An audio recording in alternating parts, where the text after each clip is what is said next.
الله الحمد لله نحمده ونستعينه ونستغفره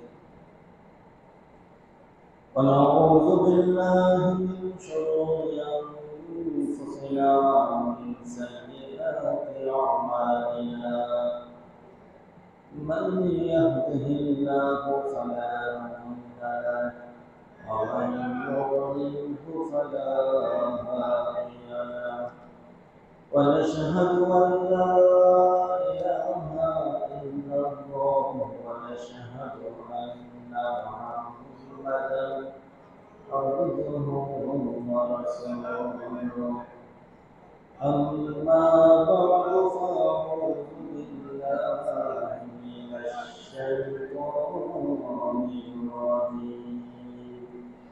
بسم الله الرحمن الرحيم قل للذين كفروا ستغلبون وتحشرون إلى جهنم وبئس المهاد قد كان لكم آية في فئتين التقتا فئة تقاتل في سبيل الله وأخرى كافرة يرونهم مثليهم رأي العين والله يؤيد بنصره من يشاء إن في ذلك لعبرة لأولي الأبصار وقال تعالى في شأن حبيبه مخبرا وآمرا إن الله وملائكته يصلون على النبي يا أيها الذين آمنوا صلوا عليه وسلموا تسليما صلى الله على سيدنا محمد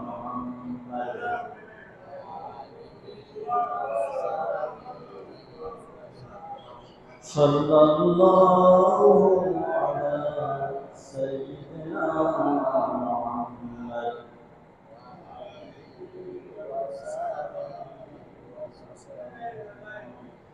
بلغ العلا بكماله كشف الدجى بجماله حسنت جميع خصاله صلوا عليه وآله الحمد لله আল্লাহ পাক রব্বুল ইজ্জতের অসংখ্য অগণিত শুকরিয়ার জন্য যে রব আমাদেরকে রমজানের এক মাস সিয়াম সাধনার পরে শাওয়াল মাসের দ্বিতীয় জুমাতে আমাদেরকে সুস্থতার সাথে উপস্থিত হওয়ার তৌফিক দান করেছেন, আমাদেরকে সুস্থ রেখেছেন, আমাদেরকে ঈদের ছুটির পরে পুনরায় আল্লাহ তাআলা সুস্থতার সাথে পুনর্মিলনে আমাদেরকে হাজির করেছেন, আমাদের সুস্থ রেখেছেন। সেই রবের শুকরিয়া আদায় করে বলি আলহামদুলিল্লাহ।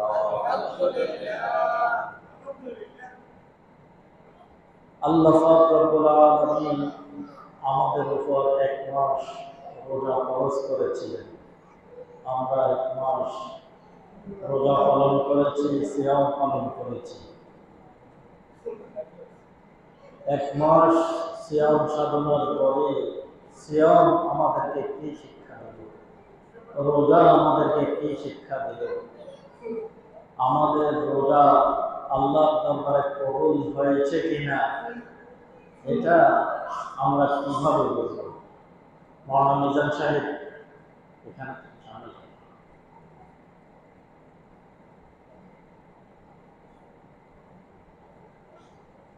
সামনে চলে যাবে।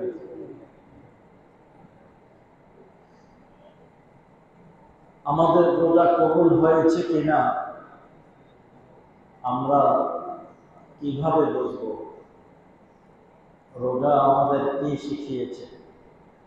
রোজার শিক্ষা যদি আমাদের জীবনে বাস্তবায়িত হয় তাহলে আমরা বুঝতে পারবো যে আমাদের রোজা কবুল হয়েছে।